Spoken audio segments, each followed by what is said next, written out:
Bonjour à tous. Ce n'est pas en vous faisant du souci que vous ajouterez un seul jour à votre vie. Cette phrase correspond à la traduction parole de vie de l'évangile de Matthieu au chapitre 6 et au verset 27. Et le moins que l'on puisse dire, c'est que la vie semble si simple vue sous cet angle. Si simple, mais en même temps si difficile à vivre. Jésus nous renvoie à cette réalité. À bien y regarder, que nous le voulions ou non, il y a beaucoup de choses que nous ne maîtrisons pas dans notre vie. Et cela commence avec notre naissance. Pays riche ou pays pauvre, en paix ou en guerre, famille aisée ou famille défavorisée, parents aimants, absents ou violents, garçons ou filles, en bonne santé ou handicapés. Quand on regarde bien, tout cela oriente drastiquement notre existence. Dans cette logique, Paul écrivit au chapitre 4 de la première lettre aux Corinthiens qui te confère une distinction. Qu'as-tu qui ne t'ait été donné?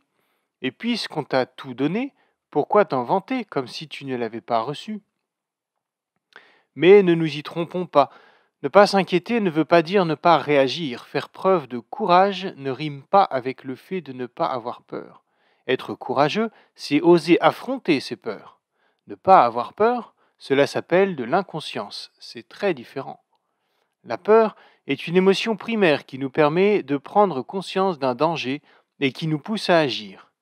Dans bon nombre de situations, le fait de réagir nous permet de modifier le cours des choses et ainsi d'améliorer la situation problématique.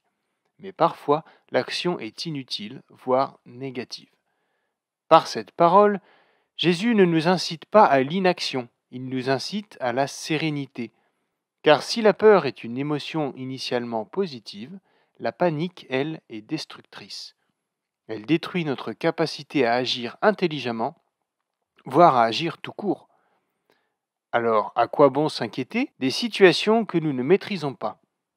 En parlant de la peur de la mort, Frère André, le fondateur de l'ONG Portes Ouvertes, aime à dire qu'il s'agit non d'un mot mais d'un anagramme. Perception erronée d'une réalité. P-E-U-R. Nous aurons tous à tirer notre révérence un jour ou l'autre. Face à cet inéluctable constat, nous pouvons réagir avec inconscience, dans le déni, avec panique, dans la peur, ou avec courage, dans la sérénité. Mais en Jésus, nous avons la certitude que la route peut ne pas s'arrêter avec la mort. Je vous souhaite une bonne réflexion sur ce sujet difficile.